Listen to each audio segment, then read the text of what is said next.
के पहलवान, जबरदस्त पहलवान, देखते हैं होता है क्या, वही होगा जो मंजूर खुदा होगा। दोनों टॉप के पहलवान, देखते हैं क्या होता है। और हम बेराम खास कली की तरफ से आए हुए सारे पहलवानों को और मेहमान खास को दिल की गहराइयों से खुशामदीद और वेलकम कहते हैं। होशियार मुकाबले उनका इज्जत और जो ही पहलवान जगह घुराया है वो असारे तमाम बेहतरीन उस्ताद बेराम खास कली जी दावत आया मुकाबले उनका इज्जत है। वाह वाह वाह वाह वाह वाह, मुकाबले उनका इज्जत है। सीधा खान पठान आई पहलवान रायम चीदी भाई चाम जा पहलवान इंतजामिया से गुजारिश है मारो थोड़ा कोई कहता है मेहरबानी करे।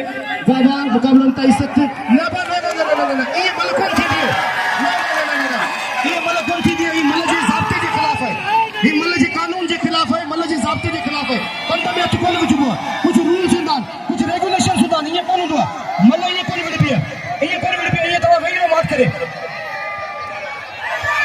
नाब नाब सीधी नाब ना ना हेडा ना ना ना ना नाइंसाफी ना करो, नाजायज़ी ना करो, नाइंसाफी नाजायज़ी ना करो, थोड़ी माने थींदो। और मैदान में जल्दी करो, टाइम कोने अचो मैदान में, ये इते विच में जो हेडा वेझो अचो।